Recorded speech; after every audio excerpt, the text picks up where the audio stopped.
So the advice keeping most artists broke isn't wrong. That's the part that nobody wants to admit.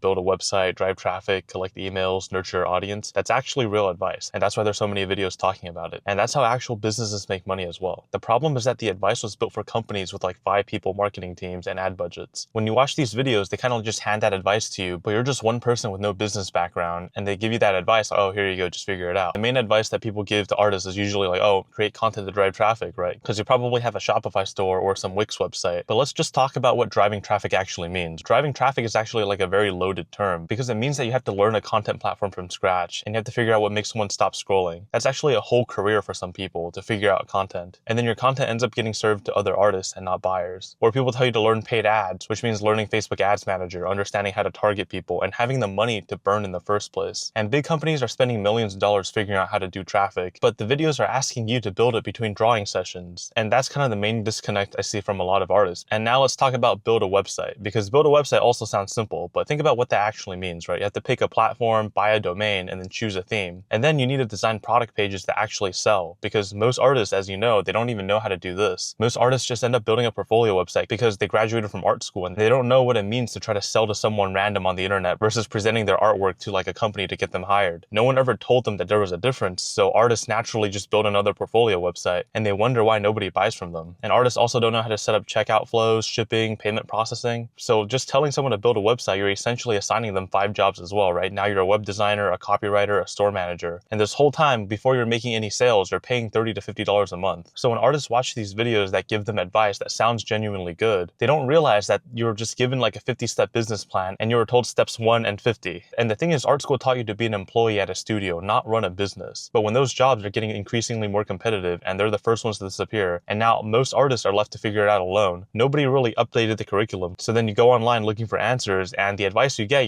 they sound pretty reasonable. In actuality, when you try to implement it, you realize that you just instantly get stuck because they're leaving out all the details that actually matter. So here's what the alternative actually looks like. Instead of guessing all of those steps alone, what if someone already went through all of that pain figuring it out and just showed you what to do? Because over the last 2.5 years, I was studying e-commerce. I was failing, testing, I was wasting money. I realized that most of the e-commerce advice actually does not apply to artists because artists aren't selling dropshipping products. You're not selling a vacuum with immediate value. Artists are selling products that does not instantly solve a problem, right? If you see a vacuum being sold, you're like, okay, here's the value. It sucks up dirt from my car, or, it cleans the floor. But for art, people don't know what the value is immediately, and the price is very subjective. And a lot of people tell me, they're like, oh, I don't know what problem my art solves, and that's why they're stuck. So it took me a lot of trial and error to actually figure out like how to exactly market your art in a way that you can show value to people. Because as I said, most e-commerce courses teach dropshipping, and it has nothing to do with selling art. It's a different audience, different products, and a different buyer